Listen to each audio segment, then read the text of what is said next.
these science spheres are made of asbestos, by the way. Keeps out the rats. Let us know if you feel a shortness of breath, a persistent dry cough, or your heart stopping, because that's not part of the test.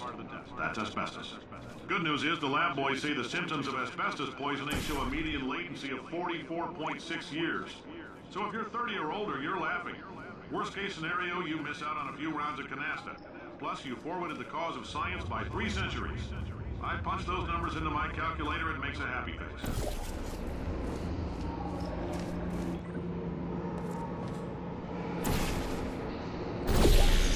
Ha! I like your style. You make up your own rules, just like me.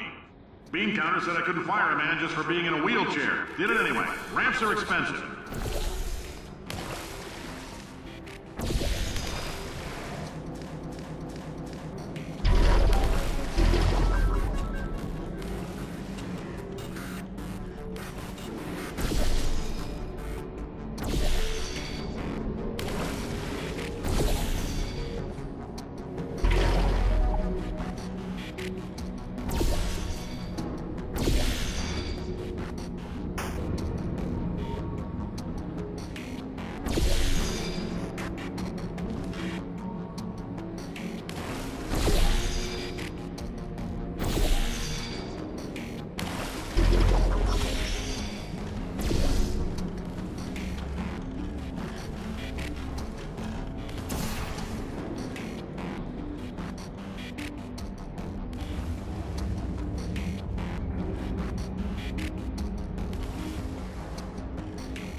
Just a heads up, that coffee we gave you earlier had fluorescent calcium in it so we can track the neuronal activity in your brain. There's a slight chance the calcium could harden and vitrify your frontal lobe. Anyway, don't stress yourself thinking about it. I'm serious. Visualizing the scenario while under stress actually triggers the reaction.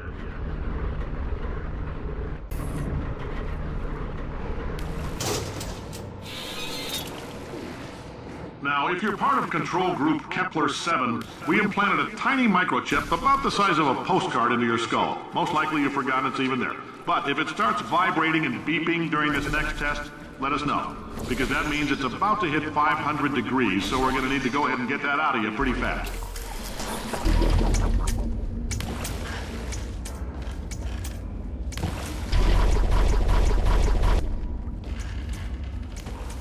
I'm telling them, keep your pants on. All right, this next test may involve trace amounts of time travel. So, word of advice, if you meet yourself on the testing track, don't make eye contact. Lab boys tell me that'll wipe out time. Entirely. Forward and backward. So, do both of yourselves a favor and just let that handsome devil go about his business.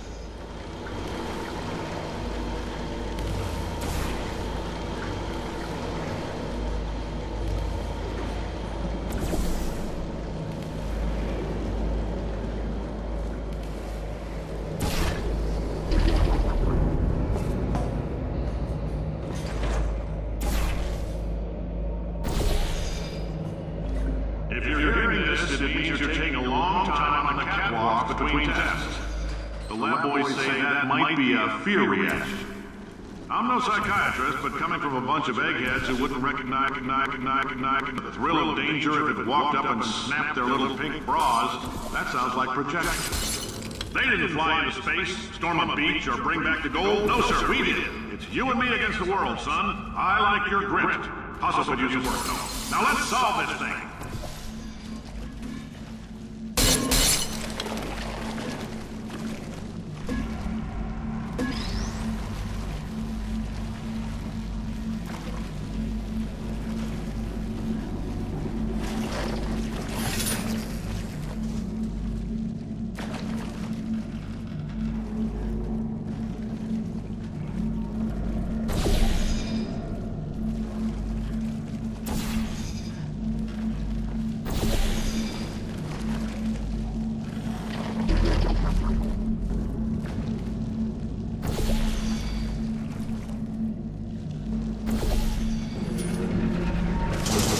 Isn't about why, it's about why not. Why is so much of our science dangerous? Why not Mary save science and love it so much? In fact, why not invent a special safety door that won't hit you on the butt on the way out, because you are fired?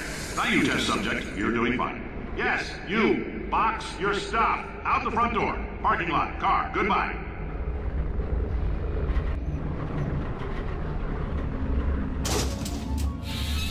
Congratulations! The simple fact that you're standing here listening to me means you've made a glorious contribution to science.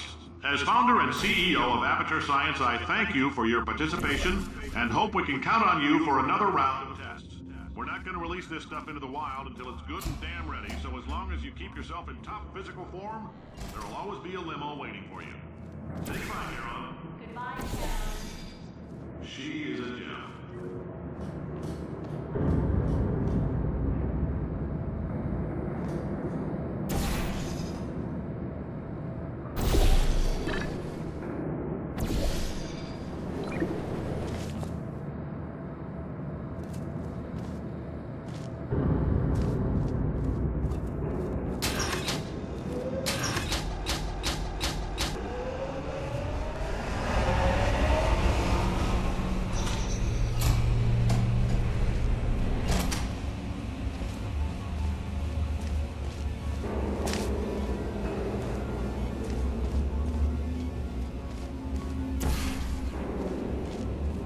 Greetings, friend. I'm Cave Johnson, CEO of Aperture Science. You might know us as a vital participant in the 1968 Senate hearings on missing astronauts. And you've most likely used one of the many products we invented, but that other people have somehow managed to steal from us. Black Mesa can eat my bankrupt... Sir, the testing? Right. Now you might be asking yourself, Cave, just how difficult are these tests? What was in that phone book of a contract I signed? Am I in danger? Let me answer those questions with a question. Who wants to make $60? Cash.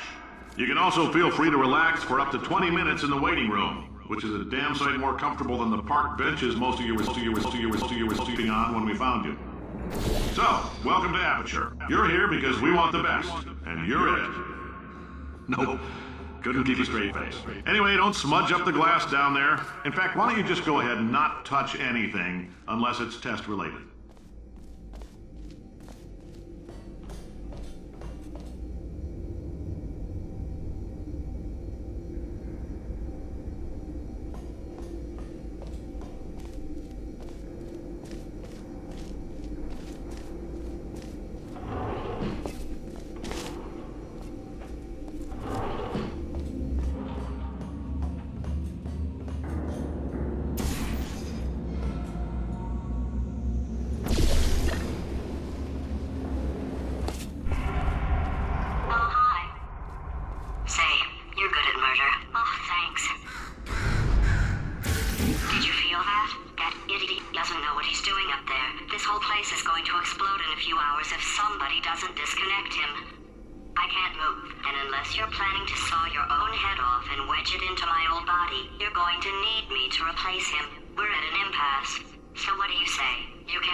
Before we get a chance to burn up in the atomic fireball that little